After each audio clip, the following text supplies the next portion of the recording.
네, 대통령님 이런 말 들어보셨어요? 세상에서 가장 비싼 사과, 미국의 애플 사고, 그 다음에 가장 비싼 사과가 한국산 사과다.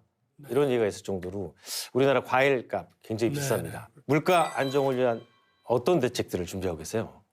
우리가 지금 2%대로 물가를 지금 관리를 하고 있습니다만은 바로 지적하신 것처럼 사과를 비롯한 이 과일들이 그 물가 관리가 좀 어렵습니다. 그래서 정부가 하여튼 비축 물량을 좀 시장에 많이 풀고 또 수입 과일들도 관세를 인하해서 낮은 가격으로 시장에 많이 유입이 될 수 있도록 이런 정책을 지금 취하고 있습니다.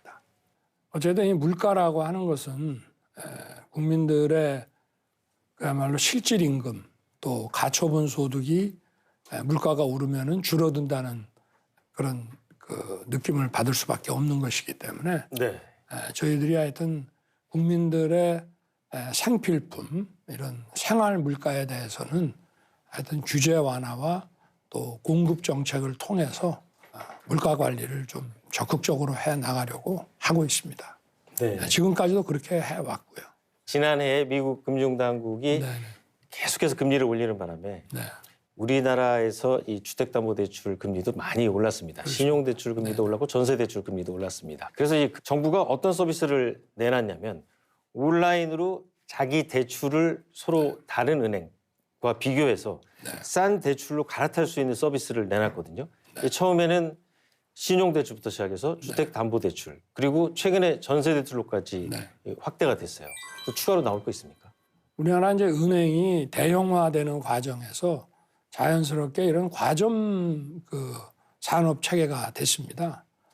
그러다 보니까 그 대출 서비스를 받는 고객들이 입장에서는 독과점에 이제 그 좀 피해를 보는 그런 점들이 많았기 때문에 자유로운 경쟁을 좀 유도하는 것이 맞겠다 이렇게 해서 국민들이 은행의 대출 조건들을 서로 비교하면서 보고 또 대출 은행을 변경하더라도 불이익받지 않고 변경할 수 있게 함으로 해서 사실 금리가 좀 많이 내렸습니다. 다양한 그 대출 조건 금리를 다 보고 또 편리하게 갈아탈 수 있게 함으로써 과점 체계에 있는 은행들 간의 경쟁을 유도한 결과 금리가 한 1.6% 정도 내려왔습니다. 그래서 무슨 보조금을 준다든가 이렇게 하는 것이 아니고 이렇게 공정한 경쟁을 유도함으로 해서 그 금융 소비자들에게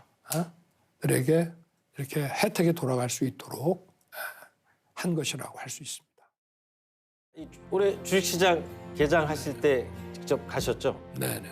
코리아 디스카운트 없애겠다 딱 말씀하셨는데 이 주식시장이 좀 야속하죠. 대통령이 가시면 쫙 이 증시가 좀 올라서 분위기도 좀 맞춰줘야 되는데 좋은 글로벌 기업들이 많은데 한국 증시는 제대로 평가받지 못했다.